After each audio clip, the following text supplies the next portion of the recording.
waxaa maanta magalada beydhabo ee xarunta gobolka baay lagu qabtay xaflad loogu dhaarinayay 95 xildhibaan oo kamid ah xildhibaanada cusub ee baarlamaanka dowlad goboleedka koonfur galbeed ee Soomaaliya waxaana munaasabadaasi ka soo qayb galay odayaasha dhaqanka oo soo xilay xildhibaanadaasi isla markaana kula dardaarmay Soomaaliyadnimo wadaniin diin jecel dal jecel dad jecel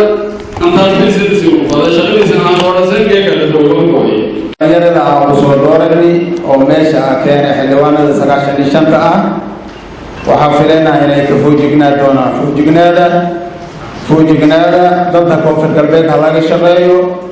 dowladdiina anaga waa idin keenay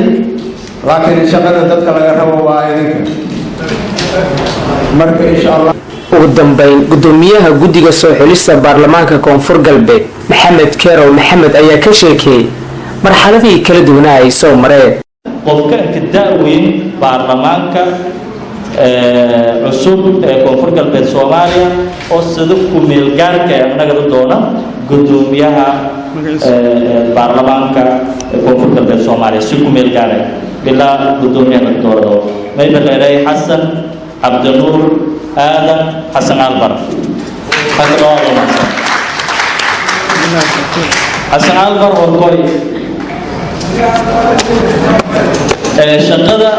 mayba meelin hadda inta si wada doona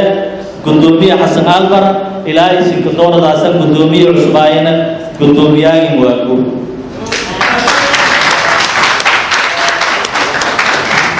gudoomiyaha dowladda kaloo baarlamaankii ka balansoy hadii la yiraahdo وإنت كدبية إلى قدوميها برلمان كرسول الدورة ونميبا كارني دومنا ولا شقي دومنا بدك فرسمدا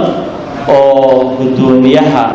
عصب أما قدوميها كميلجار كبرلمان كلامات كونفور كبير سوماليا وسهم جعبتونا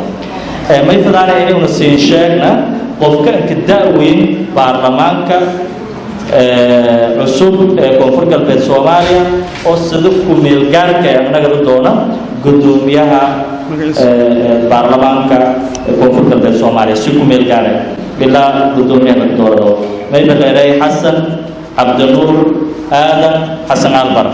maxamed khayr jito warbaahinta dalka beydhabo